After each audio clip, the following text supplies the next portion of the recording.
L'étude du projet, c'est quoi? On doit regarder ce que ça rapporte sur le plan social, sur le plan politique. Parce que le Cameroun est un nid. C'est-à-dire les pays qui entourent, tous les pays qui entourent le Cameroun sont à la limite en guerre. Est-ce que le projet que tu apportes, ça ne peut pas, est-ce qu'une branche ne peut pas être une ouverture de quelque chose de négatif pour notre pays? Si on trouve que c'est un projet qui va faire ceci et que à la longue, ça peut attirer cela, ça ne passe pas. Tu vas tourner, monter, descendre, ça ne passera pas. Maintenant, celui même qui passe, on dit que garantie souveraine. Garantie souveraine. Oh non, c'est les Américains qui vont financer. Quoi? Quand les Américains viennent pour financer un projet d'abord, la politique entre le Cameroun et l'actuel président donc, de ces États-Unis, la politique, les relations sont comment? Si les relations ne sont pas bonnes, ton projet ne peut pas passer. Parce qu'on peut passer par ce projet pour infiltrer le pays. Mais on ne te le dira pas. Si les relations ne sont pas bonnes, ça ne passera pas. Si les relations sont donc bonnes, ils vont demander la garantie souveraine. Le Cameroun ne donne pas la garantie souveraine. La garantie souveraine, ça veut dire que quand tu apportes ton projet avec le financier dit, bon, maintenant, si pour une raison X ou Y, parce qu'on est en Afrique, le projet n'avance pas jusqu'au bout. Parce que le projet, quand le financier apporte son argent, c'est pour le construire, le mettre en œuvre et commencer à exploiter pour récupérer son argent qu'il a financé. Et pour cela, peut-être parfois, ils peuvent commencer un projet. Au milieu, il y a peut-être une guerre civile qui commence. Ils ne peuvent pas rester, ils sont obligés d'arrêter. Mais ils ont déjà dépensé une bonne partie de leur argent. La garantie souveraine, c'est-à-dire la garantie de l'État, l'État doit garantir que s'il y a quelque chose comme ça, il rembourse ce qui est déjà... Ça vient maintenant sur la tête de l'État. L'État doit rembourser ce qu'ils ont déjà eu à dépenser. Est-ce que l'État est capable? Le président de la République, Paul Biya, avait arrêté l'histoire de garantie souveraine. Parce que nous avons nos frères ici à la diaspora qui sont beaucoup plus aux États-Unis, qui montaient les projets avec les financiers. Ils arrivaient et eux-mêmes cassaient le projet. Tout ce qui était déjà mis, dépensé et tout. Le Cameroun était obligé de rembourser. Et eux-mêmes étaient derrière pour récupérer le remboursement avec les financiers. Des montages financiers qui leur bénéficiaient. Nos frères là sont là aux États-Unis avec des belles maisons, ils font des choses. Ils ont profité de la garantie souveraine, des projets qui n'ont jamais abouti. Et le Cameroun a passé le temps et passe le temps à rembourser. Tu ne peux pas expliquer ça à Marie-Paul Angos. Elle vient sur Facebook. Oh, mon projet, on n'a pas voulu faire passer mon projet. On n'a pas voulu. Non, madame, le projet que tu as là, transformation des ordures, on doit d'abord étudier. Est-ce que les ordures que tu dis qu'on va transformer pour faire l'usine et que ça va faire le goudron, est-ce qu'on a la quantité suffisante? On va étudier ça. S'il faut transformer ces ordures en papier plastique, là, les petits plastiques noirs là et tout, on n'a plus besoin de ça pour la nature. On transforme, même en Europe aujourd'hui, vous avez vu, même les emballages, on emballe dans du papier biorecyclable. Donc, pendant ce temps, nous, on est encore au niveau où on transforme les ordures en plastique. Elle ne comprend pas. Non, c'est Cathy Meba qui a bloqué à la présidence. C'est Cathy Meba qui a fait ceci là-bas pour que mon projet ne passe pas. La jalousie, elle veut arracher mon projet. Elle a commencé sur cette fille-là que Cathy Meba veut arracher son projet. Mais Jean, la femme, ou bien comme, on dit que toutes les femmes qui sont passées par l'Italie, on dit qu'elles fument le mbanga. Elle s'est accrochée sur cette fille avec un vieux projet. Mais Jean, Angos Marie-Paul vous a dit ici que je suis toujours là, que j'ai le projet là va aboutir quand et tout, que je mens, que ce projet là n'existe même pas et tout, voilà, ceci, cela. Marie-Paul Angos. Marie-Paul Angos. Et avec les gens qui la supportent. Le projet dans lequel je suis, il y a Prunel qui est là. J'ai élaboré ce projet avec le fils du sénateur que Prunel la connaît. Prunel qui est là. Au bout de 7 ans, avec des milliards dépensés. C'est cette année que ça voit le jour. Et le 18 novembre, à Kribi, c'est l'accueil du matériel. 300 conteneurs de matériel. Exploitation et transformation du fer de Mbalam. Au bout de 7 ans. Vous avez compris, non? 25 000 emplois. C'est le 18 novembre. Normalement, je dois être là. Voilà quelqu'un qui donne le nom d'un des membres influents du projet, Madra. Ce n'est pas les histoires que 7 ans, Marie-Paul a saboté, m'a saboté ici qu'aucun projet. Marie-Paul, 25 000 âmes. J'ai dit que le 18, il y a 300 conteneurs.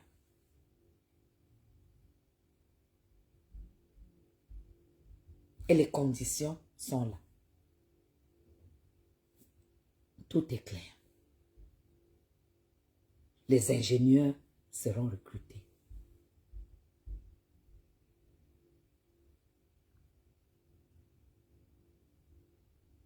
Plus de, je ne sais pas combien de milliards pour faire aboutir un projet.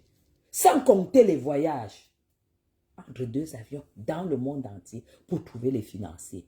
Trouver des financiers qui acceptent venir investir leur argent sans garantie. Vous croyez que ça coule le blanc, d'abord le blanc que tu épouses à la maison. Vous croyez est-ce qu'il met son argent sur toi s'il n'a pas de garantie que tu es sa vraie femme? Ou s'il n'a pas de garantie que toi-même tu travailles pour ramener? À plus forte raison, un financier qui a son argent, il vient, il finance, sans garantie. Vous vous rendez compte? Cette fille m'a saboté ici, Prunelle. Elle m'a saboté. Ah, quel projet? Depuis elle est au Cameroun, depuis elle est. Tous les jours.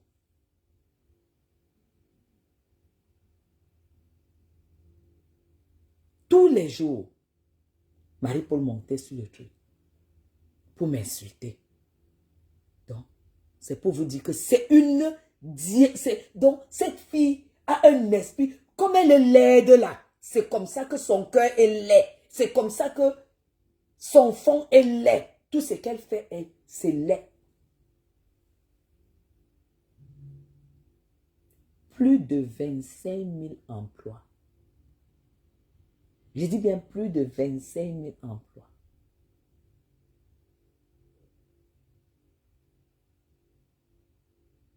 Les gens qui ont mon numéro privé WhatsApp, je publie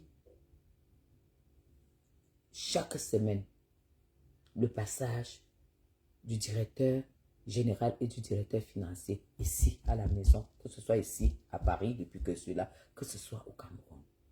Parce que je suis la marraine de ce projet-là.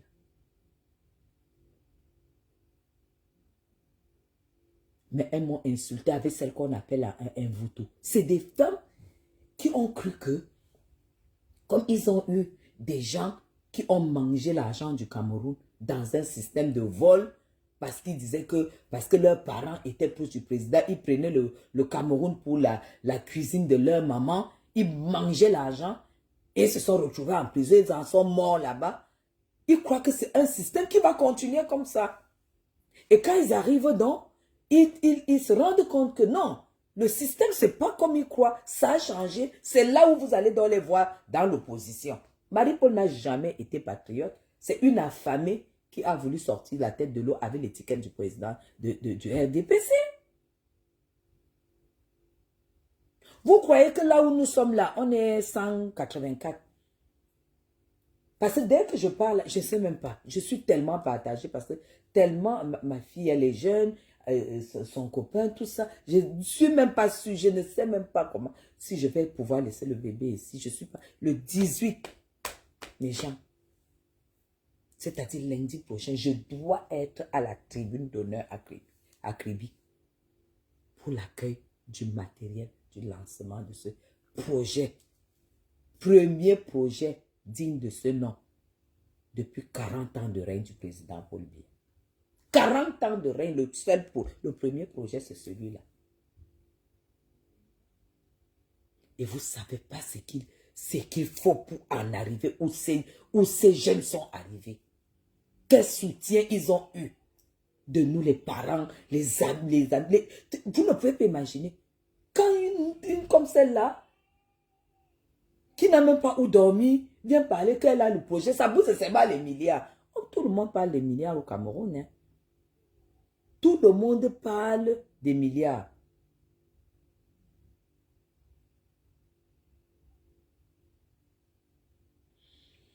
Marie-Paul a combattu, elle a mobilisé les qui? Elle a mobilisé les qui? Elle a mobilisé qui à l'ambassade? Vous parlez même de quoi? Elle a mobilisé qui? Quoi? Avec quoi? Est-ce que le président Biya vous a dit un jour qu'il avait besoin de ça? Elle a combattu qui? S'il faut regarder la personne qui a sorti son argent dans le patriotisme, appelez Amer Kamel. Il n'y a pas deux personnes. La personne qui a sorti son argent sans rien récupérer, c'est moi. Elle a combattu quoi? Elle combattait quoi? Elle avait quel moyen pour combattre? Là où vous êtes là, vous croyez que Paul Biya a besoin de gens qui font ayo bayo. Le patriotisme, c'est un appel. C'est un appel. Ce n'est pas qu'on a besoin de toi pour que ça change quelque chose au Cameroun. Le président Biya n'est plus, je ne sais plus combien de temps, n'est plus jamais sorti pour faire la campagne. Si lui-même ne sort pas faire la campagne du RDPC, vous croyez que ce que vous faites là, c'est quoi? Marie-Paul est une opposante cachée parce qu'à chaque fois que ça ne va pas, elle sort pour insulter. Elle sort pour insulter ce régime. Elle n'a jamais été une combattante, elle n'a jamais été une patriote. Parce que c'est toujours une qui a toujours craché, une qui a toujours critiqué. Non. Elle n'a pas compris que dans le ADPC, les vrais militants cotisent. Les vrais militants cotisent. Non, pour elle, on doit donner. Et quand on ne donne pas, ça devient la haine. C'est ça son problème en fait. On ne fait pas de la politique quand on est pauvre. Quand vous voyez qu'elle s'est attaquée à tout le monde, attaquée à Cathy Meba, dit que Cathy Meba a reçu 100 000 euros au cabinet civil, vous parlez de quoi là? Est-ce qu'elle a une seule preuve de tout ça? Elle est enfermée pour plusieurs plaintes de diffamation, ainsi que la mienne. Vous dites qu'elle a mobilisé, elle a combattu, elle a fait ceci, elle a fait quoi? C'est une boucaniste. Marie-Paul n'est autre qu'une boucaniste. Elle est c'est une boucaniste, une femme qui fait du bruit avec son gros corps, sa grosse tête, sa grosse bouche. Tout est gros et ses gros bras, ses grosses jambes. Elle fait du boucan.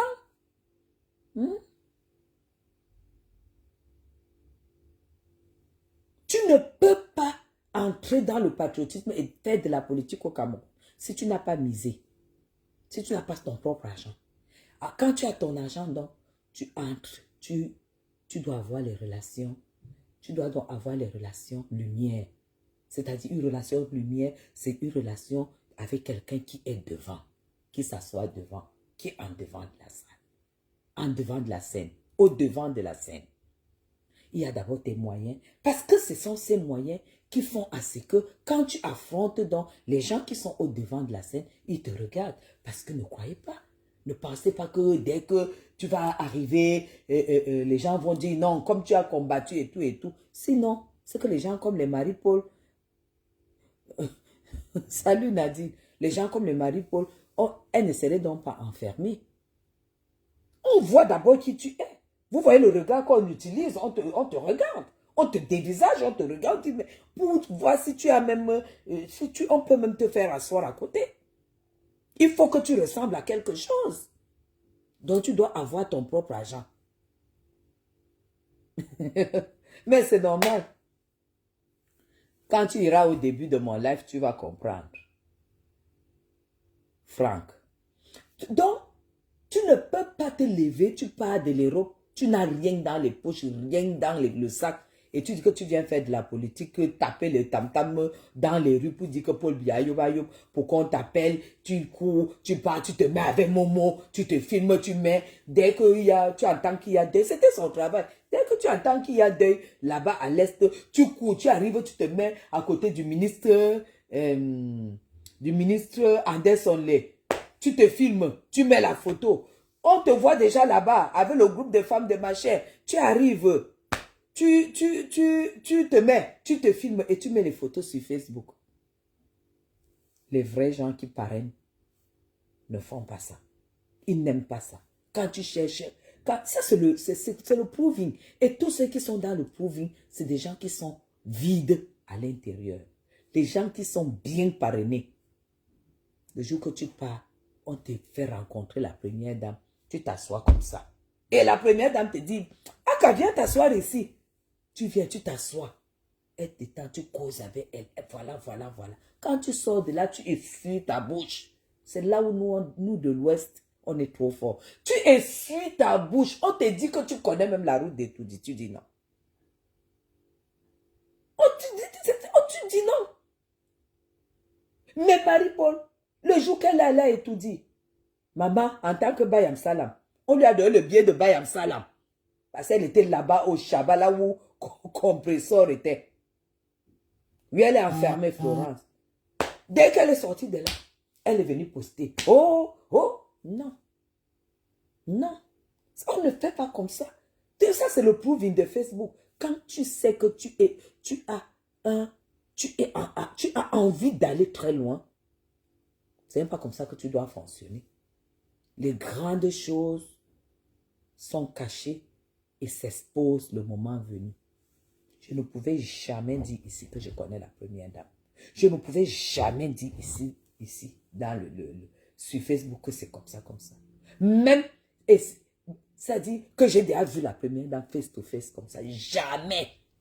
Mais j'ai pris 2 mois pour faire la démonstration de force. 2 mois pour faire la démonstration de force. À la remise des vœux, j'étais parmi les invités et la famille présidentielle. Les yeux se sont ouverts. À mon passage, ce n'était pas bonjour, bisous, au revoir. Non. La maman elle-même a voulu montrer aux yeux du monde que celle-ci, c'est ici que je la vois. C'est ici que je la connais. Elle et moi, on a déjà eu à parler de quelque chose et on continue à parler. C'est là où toute la jalousie est encore née.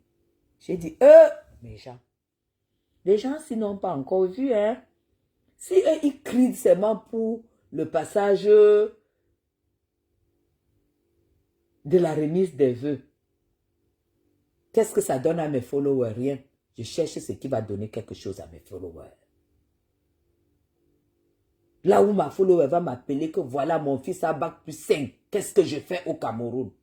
Je dis, envoie-moi son CV. C'est ça que moi je cherche.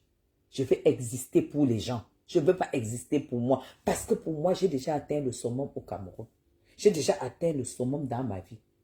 Atteindre le summum dans une vie, c'est être en santé et accueillir tes petits-enfants. Et savoir que dans la vie, tu n'auras plus jamais faim. C'est là où la réussite de l'homme se limite. Assurer son repas jusqu'à la fin de ses jours. Ça m'a coûté 21 ans de mariage. 21 ans de mariage. Je n'aurai plus jamais faim. Je ne vais plus jamais me dire, oh là là, j'ai envie du porc et puis ouais, si j'avais l'argent, je pouvais manger le porc. Je ne peux plus avoir ce genre de problème jusqu'à la fin de mes jours. Après ça maintenant, mes petits-enfants naissent. Est-ce que je suis capable de lui offrir une poussette Ibex? Une poussette, non, de marque. Est-ce que je suis capable de lui offrir ceci? C'est là où quelqu'un dit qu'il a réussi sa vie. Le reste là, c'est menu frétin. Le reste là, c'est rien. Après maintenant, le grand rêve, c'est d'être là pour les gens qui te suivent. C'est pas venu me mettre là. Et quand vous voyez les photos, quand vous voyez, j'étais au CERAC, à la fête de la première dame, on a coupé le gâteau, j'étais au CERAC, j'étais au Coccinelle et tout. J'étais à toutes ces fêtes-là. Ça vous apporte quoi, vous? Rien. Ça ne vous apporte rien. Capucine, bonsoir, bonjour. Ce qui est important pour vous aujourd'hui, c'est que est-ce que ce que Madame Chapuis est en train de faire là, là où elle est assise là, on dit que ce projet aura 25 000 emplois et plus. Est-ce que mon cousin, si je l'appelle, que j'ai mon cousin qui souffre, il est à terre, est-ce qu'elle peut me le prendre? Quand ton cousin t'appelle pour dire, Tata, on m'a recruté, je commence le travail dans 2 jours, je commence le travail dans 1 semaine. C'est ça qui est important. Vous aurez raison de me suivre. Ce n'est pas les conneries, ça a pris 7 ans. 7 ans de vie et d'argent. Vous voyez une là en train de dire, aïe, aïe, le peuple n'a pas besoin de ça. Ça fait 40 ans qu'il a garanti ses 40 ans.